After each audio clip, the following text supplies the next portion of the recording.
Alright, so today we're going to make some blackened triggerfish. And this is some I just got out of the freezer. It's from an offshore trip last year.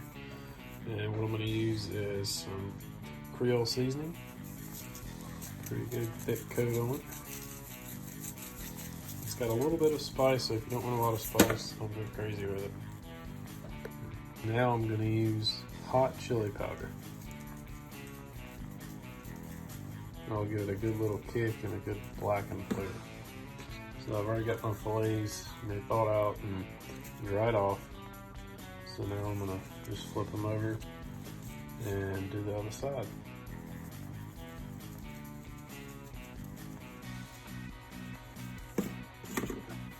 And the best thing about triggerfish is it really holds in the freezer really well. And this has been probably 10 months ago we caught these.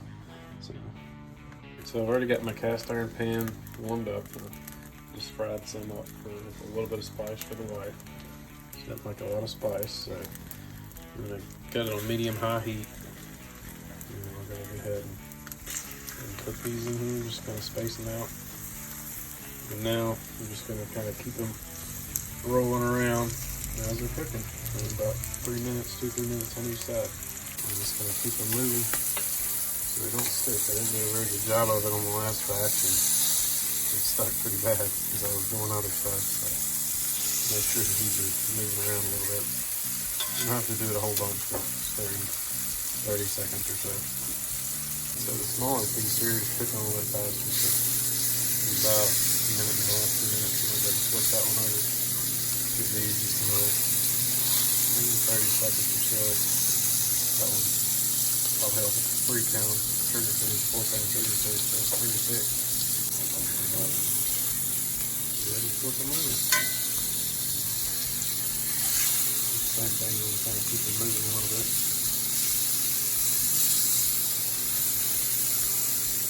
Then get the smaller piece off. And that one's right behind it, and I'm going to put stuff on it. That one's good to go. And just got that out. So I'm going to put a piece of pepper jack on there, let it melt. Might throw it back in the pan for just 1 second, just kind of help it melt just a little bit there. This big piece is good to go, so I'm going to go ahead and get it off. Alright, so I got me some Texas toast, buttered up and toasted. A little bit of special sauce on there.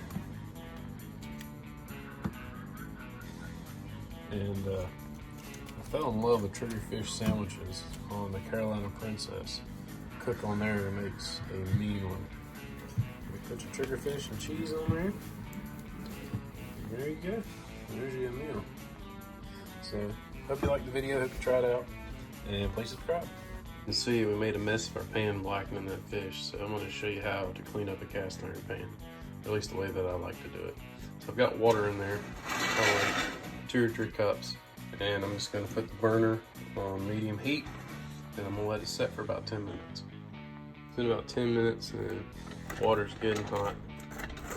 So I'm just going to take and just kind of scrape the bottom. It's still a little hard, so I'm going to give it about 5 more minutes.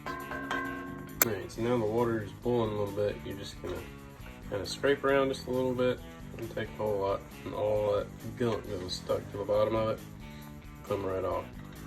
Just gonna let it just kind of boil for another minute, and then we're gonna just take it and we're gonna rinse it out, and then we're gonna wipe it out with some paper towels. And then we'll season it back up, and we're ready to get ready for the next time. Okay, so all I did was just rinse it out. And look at that, and all this stuff came right off. I'm just gonna wipe it off with some paper towels real quick. So to season your cast iron pan, I've got it on the burner, and the burner's still a little bit warm, so I'm just gonna get the pan, you don't want it hot, you just want it kind of warm where all the moisture comes out. I'm gonna take about a tablespoon or so of olive oil and a paper towel. I'm just gonna rub it in, and this will keep your pan from rusting, and it'll keep it seasoned, so next time you use it, it'll be ready to go, and it'll help anything you're cooking from sticking. So this is, if you don't do this, your pans will pretty much rust cast iron pans will, so you gotta take a little bit of care of them, but it's absolutely worth it because the food turns out so much better. And there you go. I just let it cool down and put it back in storage.